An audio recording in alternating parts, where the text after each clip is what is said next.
Sampai dataran mereka macam ni, jumpa kereta. Oi, ini Starlight, babe. Ni Starlight 1.3 turbo. Ada yang special dekat kereta ni. Kita tanya owner lah. Nak cakap banyak tak pandai sangat sebab ni kereta tahun-tahun 80-an. 80-an bang? Tahun 85, 1985. 1985. Tengok dalam condition yang macam ni, kau tengok enjin dia kemas apa. Bang, ni makan masa berapa lama nak siapkan kereta ni bang sebenarnya bang? 3 tahun. 3 tahun. 3 tahun. Ini enjin memang enjin asal 1.3 turbo. Enjin daripada generasi Starlet, Okey. GT. GT punya? Saya masukkan enjin GT dengan dashboard sekali. Tapi yang lain semua original EP70 Malaysia. Malaysia punya. Tengok, bukan senang guys nak dapat tengok Toyota Starlight. Ni Toyota tu guys. Ni Toyota. Ini bukan Chariot Nampak macam ala-ala Chariot. Tengok body dia luar tepi. Oi, dengan color warna orange bang. Saya memang kagum betul kalau kereta-kereta lama macam ni pakai color-color pop-up macam ni bang.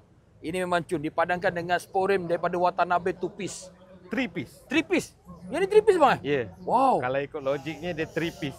Nampak 2 piece tapi sebenarnya kalau diceraikan dia dapat 3 bahagian lah. 3 bahagian. Oh, ini bang memang super. Bang, ni memang original ada sunroof Saya yang tambahan. Saya convert daripada Audi. Bang, boleh tengok dalaman.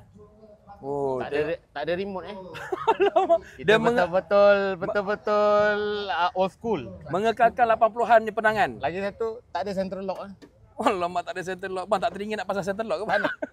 Memang nak original macam ni. Tengok, ya Allah dalam dia. Ni power steering. Saya panggil power steering. Bang, bukan ini kalau orang kampung saya panggil ontel-ontel bang. Oh, ontel-ontel. Ontel-ontel. Tengok dashboard. Papak kemas ya dalam dia. Seatnya semua masih lagi original. Cantik. Ui, ada armrest bang model ni? Convert masuk kancil ni bang. Oh, nampak. Kita kena kreatif. Kena kreatif, nampak. Nah, cantik. nampak macam ngam saja. Orang pun tak pasang kita masuk. Kau tengok lagi body belakang dia. Guys, kalau kau nak tahu body ni kalau tak silap saya market pasaran tak tinggi sangat. Around dalam bawah 15. Bawah 20 adalah. Yep. Lebih kurang macam tu. Tapi kau tahu tak, nak menyiapkan sebuah kereta macam ni lebih 20k habis. Aku garanti. Lebih bang, yang ni memang model datang auto Ya. Hah? Ya, didatangkan dengan auto original daripada half cut Jepun.